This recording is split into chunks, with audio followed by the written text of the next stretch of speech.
WhatsApp guys, आज हम देखने वाले हैं औरंगजेब खानदान की मोहतरमा लड़ेगी सीएम योगी आदित्यनाथ से जंग। मतलब क्या हो गया भैया, मिस्टर मुन्ना भाई की वीडियो क्या है पूरा मामला देखते हैं। चार बने तो प्लीज सब्सक्राइब और वीडियो कर दे लाइक। 1 2 3 गो। मेला यहाँ पर कोई रोक नहीं पाएगा, रोक लगाएगा तो वो बहुत ज्यादा जंग हो जाएगी यहाँ पे।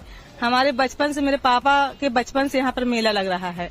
अगर कोई रोब या कोई आरोप लगाएगा तो यहाँ पे एक जंग छिड़ जाएगी। हर साल मेला लग रहा है, लगता आ रहा है, लगा ऐसे ही लगेगा। मेला कहाँ मेला रोकने की मांग करेगा तो उसे बर्दाश्त नहीं किया जाएगा, पूरा खिलाफ हो जाएगा। मेरा दरगाह पूरा हमला कर देगा, पूरा हमला कर देगा। ये कोई ना बात, ऐसी महिलाएं फुलो में घर में जो प्लानिंग चल रही होती है उसको बता देती हैं। वैसे इसे प्यार भी बोल सकते हैं अपने पूर्वज औरंगजेब सालार गाजी से। ये मामला बहराइच का है, मतलब ये महिला जो है वो बहराइच से है और जो आने वाला नेजा मेला लगना था पुलिस प्रशासन ने उसको इजाजत नहीं दी है। फ्रस्ट्रेट हो गई है बेचारी, फ्रस्ट्रेट जंग करवाने तक की धमकी दे रही है हमला कर यूपी पुलिस को। देखो, अगर ये बातें नहीं मानते हैं तो इनके साथ क्या होगा। यूपी पुलिस, बाबा की पुलिस क्या क्या कर सकती है आप सब वाकिफ हैं, लेकिन पुलिस को भी चौकन्ना रहना पड़ेगा इसके धमकी से। जो इसने कहा जंग हो जाएगा, अंदर की बात बता दी इसने, ये हो जाएगा। क्या प्लानिंग हो रही है, इसको भी चौकन्ना रहना पड़ेगा। आपके साथ क्या हुआ थी? पूरी बात छोटी कॉलोनी से मैं यहाँ आई, मैं कहाँ जा रही हूँ? भैया पुलिस के पास जाना है, गाँव से जा रही, मेरे भाई हुआ था खड़े। उसके बाद कह रहे ठीक है, कह रहे बहुत सुंदर रखी। हमने कहा मुँह बंद करो, शांति से मेरे को छोड़ना। क्या बोला? क्या बहुत सुंदर लग हाँ बस सुंदर, आपने कहा आराम से छोड़ना, तो छोड़ देना, तो छोड़ मारेंगे। चैन खोल लिया, चैन खुला रहा। किराए की सुनो, ये मैम बता रही है कि तुमने ये बोला कि बहुत सुंदर लग रही हो। अरे सुनो पहले मेरी बात। अब ये भाई साहब यहाँ पर थे, वो बोल रहे थे कि मैंने खुद देखा कि तेरी चैन खुली हुई। हम सलमान, काम खानदानी, रिक्शा चलाना और हिंदू महिलाओं को छेड़ना, ये मामला दुबग्गा का है। जहाँ एक महिला इसके ऑटो पर आके बैठती है, ये उसकी तारीफ करता है, उल्टी सीधी बातें करता है। फिर वो जब महिला इसको गाली देने लगती है तब ये अपने असली रूप में आ जाता है और अपना कटा हुआ प्राइवेट पार्ट उसको दिखाने लगता है। फिर लोगों ने पकड़ा, अब कूटा तो नहीं वीडियो में दिख रहा है, लेकिन पुलिस इसको अरेस्ट कर चुकी है। उम्मीद है इसके पिछवाड़े का लखनऊ का बड़ा वाला इमामबाड़ा पब्लिक में भी शर्म नहीं है। वीडियो अगर आएगा तो मैं आपको दिखाऊंगा भी। मिशन लंगड़ा नहीं कर दिया। मैं कहा सर मैं आज नहीं आ पाऊंगी, अब सोचो मेरी हिम्मत की दाद दो। कह रहे क्यों? उनका समय तय था। मैं कहा सर मैंने आज अपने एरिया में ना अपने कार्यकर्ताओं का धन्यवाद रखा हुआ है, मैं आ नहीं पाऊंगी, मुझे कोई और समय दो। तो देखो गृह मंत्री जी को मना करके यहाँ पे पहुंची हुई, अब तुम समझ लो तुम्हारी वैल्यू मेरे लिए कितनी ज्यादा है। उन्होंने कल का टाइम नहीं दिया। बीजेपी की पहली पप्पू सीएम बनने से बस कुछ ही कदम दूर हैं दिल्ली के सीएम रेखा गुप्ता। ये अमित शाह को भी मना कर देते हैं मीटिंग के लिए, क्योंकि इनको अपनों के बीच में जाना होता है ना, इफ्तारी में लेट हो रहा होता है, इसीलिए मीटिंग भी शिफ्ट हो सकती है। मोदी जी का चौंकाने का आदत आप सबको पता ही है। ये राजस्थान में, मध्य प्रदेश में, हर जगह इन्होंने चौंकाया था और दिल्ली में भी चौंकाने के चक्कर में आज खुद चौके पड़े हैं। मैं पिछली वीडियो में आपको दिखाया ही था कि दिल्ली में कैसे मंदिरों को तोड़ा गया, फिर मंदिरों में जो मूर्तियां थी उसको एक तरीके से नहीं, इज्जत के साथ नहीं, उसको कूड़ा गाड़ी में भर कर वहाँ के लोग ले जा रहे थे, इनके लोग ले जा रहे थे, इनके कर्मचारी ले जा रहे थे। पाकिस्तान को चैंपियंस ट्रॉफी में 800 करोड़ घाटा हुआ है। बाबर आजम भी नहीं चला वहाँ पे। अच्छा, छावा ने बहुत पैसे कमाए हैं। बॉलीवुड इंडस्ट्री पे साउथ इंडस्ट्री बहुत हावी है। तुम लोग कह रहे हो कि मैं ऐसी बात क्यों कर रहा हूँ? मतलब राजनीति जो हालत है ना कांग्रेस की, इनसे राजनीति की बात करने का मन ही नहीं हो रहा।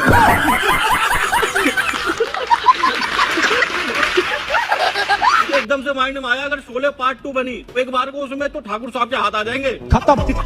देश में नहीं लग रहे गया। कवि जी ने सही पकड़ा है कि इनके पार्टी का जो लोले लगे हैं उसका कारण है सनातन विरोध, और इसी रास्ते पर बीजेपी के कुछ मुख्यमंत्री चलने का कोशिश कर रहे हैं। मुंबई वाले हो गए चाहे दिल्ली वाले हो गए, का जो सेकुलरिज्म का चोला है वो आने वाले दिनों में पक्का महंगा पड़ेगा। जो इस चोले को ओढ़ रहा है कुछ अलग बनने की कोशिश कर रहा है, एक वोट सबको बैंक को खुश टारगेट करने की वाली कोशिश बात नहीं कर आती रहा कई है, बार। बहुत महंगा पड़ेगा। क्या कहते हैं दोस्तों, इस पर आप लोग अपना राय, अपनी सोच कमेंट बॉक्स में जरूर बताइए। और आप सब स्टूडेंट्स हो, इंडिया गठबंधन के स्टूडेंट्स हो, यहाँ अलग अलग पार्टियां हैं, थोड़ी थोड़ी हमारी विचारधारा में थोड़ी थोड़ी फर्क हो सकती है, पाकिस्तान का फ्लैग है कहीं, पॉलिसीज में थोड़ी फर्क हो सकती है, तुझे भी दिखा, मुझे लगा मुझे। हिंदुस्तान का जो एजुकेशन सिस्टम है उस पर हम कभी ए पप्पू ऑलवेज पप्पू, यूं कहें तो क्या हुआ अब? पप्पू का नया यूनिवर्सिटी, इंडिया गठबंधन की स्टूडेंट वाली यूनिवर्सिटी। अब देखो भाई चमचो, जल्दी जल्दी जाओ एडमिशन ले लो, क्योंकि वहाँ उस एडमिशन के बाद पाकिस्तान का जिसमें अच्छा टैलेंट होगा, टैलेंट झंडा पाकिस्तान का क्या कर रहा है वहां पर, लेकिन वही आगे जाएगा, उसके मार्क्स अच्छा आएंगे, फिर बाद में वो पप्पू के साथ मंच भी साझा कर पाएगा। इस पढ़ाई से, इस टैलेंट से भाई हाथ तो गद्दी पर नहीं आ पाएगा, लेकिन तुम्हारा हाथ अपने यूज में जरूर आ जाएगा। खुल के कह रहा हूं, ये लड़की और लड़की का तथाकथित बॉयफ्रेंड दोनों निर्दोष हैं। अच्छा, आपने डिक्लेयर भी कर दिया निर्दोष? जी हाँ, मैं कह रहा हूं दोनों निर्दोष हैं। अच्छा, आपने डिक्लेयर भी कर दिया निर्दोष? जी हाँ, मैं कह रहा हूं एविडेंस क्या? हाँ, मैं इसलिए कह रहा हूं कि दोनों के विरुद्ध में कोई भी एविडेंस नहीं है, केवल एक कहानी बना करके रखी गई है और उस कहानी का कोई आधार नहीं है। ठीक कह रहे हो जज साहब, दोनों बेकसूर। भाई फोटो बदलिए, ये दोनों नहीं, ये दोनों तो अलग वाले गिरगिट है, लेकिन इन दोनों की बात हो रही है, ये दोनों बिल्कुल बेकसूर हैं, क्योंकि टुकड़े तो तूने किए थे। तो सौरभ, मुस्कान और साहिल का ये जो न्यूज़ था, ये तो जघन्य अपराध था, इस पर तो मैं वीडियो नहीं कर पाया था, लेकिन बाद में अब धीरे धीरे जैसे समय बीतता जा रहा है, इस चीज को भी जस्टिफाई कर दिया भाई। का लेवल है, इनकी जो मानसिकता है, इन जैसे लोगों की जो मानसिकता है वो बाहर आ रही है, उसको दिखाने के लिए मैं नहीं रह पाया, इसलिए आज लेकर आया हूँ आपके पास तक। आप भी देखिए कि इनको भी सपोर्ट करने वाली सोच हमारे देश में है। सही में। तो एक पति अगर मरा है, कोई ना कोई तो गलती हुई होगी, नहीं पत्नी ऐसे तो कभी अपने पति को नहीं मार सकती है, हमारा खुद का एक्सपीरियंस है। और पत्नी उतनी ही अधिकार की है जितना एक पति। नहीं पत्नी ऐसे तो कभी अपने पति को नहीं मार सकती है, हमारा खुद का एक्सपीरियंस है। पतियों को मरवाने के लिए संपर्क करें इस डायन मोटी भैंस से, क्योंकि इसका तो एक्सपीरियंस है, हमारा खुद का एक्सपीरियंस है। क्या बात कर रही है, क्या सेंस की, मतलब क्या बात कर रही है? जघन्य अपराध को गलतियों से तोला जा रहा है कि उसकी गलती होगी, उसकी जान ले लो गलती होगी, कि सीधी सी बात है, किया होगा। मतलब किसी को टुकड़े टुकड़े कर दो और उसका किसी के साथ अफेयर हो या उससे प्यार मोहब्बत ना करता हो, इसके बराबर तौल दिया गया ऐसी राक्षसनियों द्वारा। ऐसी डाइन जिस गांव की, जिस मोहल्ले की होंगी, वहाँ के पतियों में तो डर का माहौल। अगर हम कहते हैं कि मुस्कान ने टुकड़े किए, अगर हम कहते हैं कि मुस्कान की गलती है, तो क्यों गलती है? उसने बॉयफ्रेंड क्यों बनाया? कुछ तो वजह होगी जो उसने बॉयफ्रेंड बनाया, कुछ तो वजह होगी। हो सकता है वो उसे प्रताड़ित करता हो। 9 साल मैंने पढ़ा है कि 9 साल के बाद आया था वो।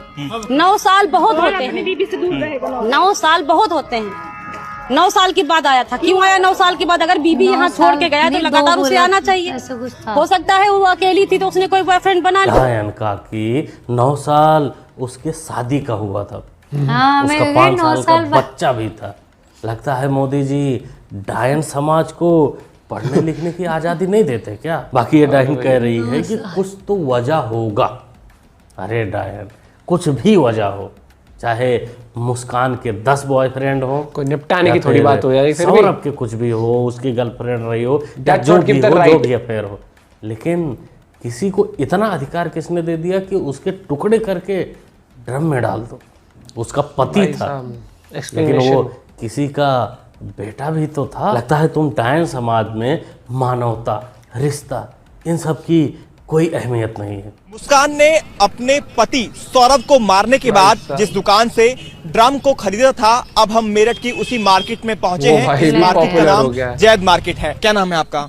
जी, मेरा नाम सैफुद्दीन है। सैफुद्दीन जी, मुस्कान ये वो नाम है जो आज सभी की जुबान पर भी है, दिमाग में भी है, दिल में भी है, क्योंकि इसने अपने प्रेमी के साथ मिलकर अपने पति की हत्या की और उसके बाद आप ही के यहाँ से ड्रम खरीदा और उसके अंदर उसको दफन कर दिया। सबसे बड़ा सवाल यहाँ ये है कि डायन मुस्कान ने इसके यहाँ से ड्रम ही खरीदा था या फिर आइडिया भी, क्योंकि अक्सर न्यूज आते रहते हैं फ्रिज, सूटकेस, वॉशिंग मशीन, इन सब में प्लानिंग तो इंस्पिरेशन तो लेके आई हुई है, इन्हीं लोगों के बीच से आते हैं। तो क्या सोचती है मुस्कान ने आइडिया भी ना खरीद लिया हो ड्रम के साथ साथ, ये भी जांच का विषय है। जब सत्य से पूछताछ की गई तो इन्होंने अपना जुर्म कबूला था। इन्होंने बताया कि 3 तारीख की रात को इन्होंने अपने जो प्रेमी है इनका साहिल, उसके साथ मिलकर इन्होंने खाने में नशे की दवाई मिलाकर इसको बेहोश कर दिया था सौरभ को। उसके बाद चाकू से इनकी हत्या कर दी थी सीने पे वार करके, और उसके बाद ये लोग ने बाथरूम में ले जाके इनकी गर्दन और हथेली काटी थी। उसके अगले दिन उस दिन इन्होंने शव को कमरे में छुपा दिया था और उसके जो बॉडी पार्ट्स थे वो ले गए, साथ गए थे साहिल के घर। अगले दिन सुबह वापस ये लोग आए थे। उसके बाद इन्होंने जो सीमेंट है, सैंड है और जो ड्रम वगैरह ये सब परचेज़ किया और 3 बजे के आसपास आकर वापस घर में इन्होंने शव को ड्रम में डालकर सीमेंट से सील कर दिया। पुलिस के अनुसार राक्षस जो है साहिल, वो बॉडी पार्ट को अपने साथ ले गया था। तो इसका मतलब साहिल का घरवाला, घरवाली या जो भी रहे होंगे वो भी इसमें शामिल होंगे, और साथ में ये जो राक्षस समाज है, ये मोटी राक्षसीन समाज है, इनमें भी कुछ टुकड़े ज़रूर बटे होंगे। इतना घटिया काम, इतना घटिया सोच इंसान तो नहीं कर सकता। इंसान में तो कितनी वो चाहिए, मतलब क्या कहेंगे दोस्तों ऐसे लोग, मतलब क्या जस्टिफिकेशन वो क्या दे रही है। पहली बात तो ये, मतलब नेता बनने का शौक है या सरपंच के इलेक्शन लड़ने हैं, बात ठीक है, तुम्हें जो करना करो, लेकिन तुम राजनीति छोड़ो। तुम ऐसे भाषण देने में भी शर्म नहीं आ रही। उस एक्ट को जस्टिफाई आप कर रहे हो, उस एक्ट को तो आप जस्टिफाई कर ही नहीं सकते। वो तो सेल्फ डिफेंस भी नहीं है। हाँ। सेल्फ डिफेंस का लॉजिक पता है, इसको समझ नहीं आएगी, इंग्लिश बोलती मैंने एक तो, ठीक है। दूसरी बात आत्मरक्षा, मतलब वो तो होता है कि मान लो कुछ हो रहा था दोनों के बीच में कि उसने बचाव में कुछ कर दिया। बचाव में भी ये थोड़ी उसने प्लान करके हर एक चीज एग्जीक्यूट करी है। अगर इतनी सताई हुई थी, चली जाती, कोर्ट चली जाती, पुलिस कंप्लेन कर देती। 90% लोगों का यही था कि जब इतनी दिक्कत थी, अगर एग्जाम्पल अगर नहीं रहना तो तलाक ले ले, ऐसे कर ले, ऐसे कर ले। उसने लेने थे फुल स्वाद, पैसे उसके बाहर की कमाई के और आशिकी अलग चल रही थी, ठीक है। ये चीज होती है। नहीं तो कोई भी सताया हो ना, अगर ज्यादा, आज के टाइम पर कोई इतना सताया नहीं कि मैं तो कमरे में बंद रह लूंगा, ये रह लूंगा, ठीक है। 1 सेकंड लगती है। सोशल मीडिया पर नाचने वाली वीडियो तो डाल सकते हैं, पार्टी करने वाली सोशल मीडिया पर डाल देते, एक पोस्ट कीजिए मेरे साथ ऐसे हो रहा है, 2 सेकंड में वायरल हो जाती है वो वीडियो। तो ये इनकी जो साइड ले रहे, पहली बात तो मुझे तो समझ नहीं आता क्यों ले रहे हैं। एक वो जो लॉयर ने जो बोला कि बिल्कुल बेकसूर है, तो मतलब कोर्ट की जजमेंट आप भी पास कर दो फिर तो। या तो आप एविडेंस बताओ कि हमारे पास पुख्ता सबूत है जी, उस दिन ये थे नहीं यहाँ पर, उस दिन यही नहीं था, सामान सारा मिल गया, उसमें हर एक चीज मिल गई, उसके बाद तो बात कर रहे हो यार, पता नहीं क्या है। आप अपने पॉइंट भी दोस्तों इस बारे में शेयर कर सकते हो। मिलते हैं वीडियो के साथ, बाय बाय, टेक केयर।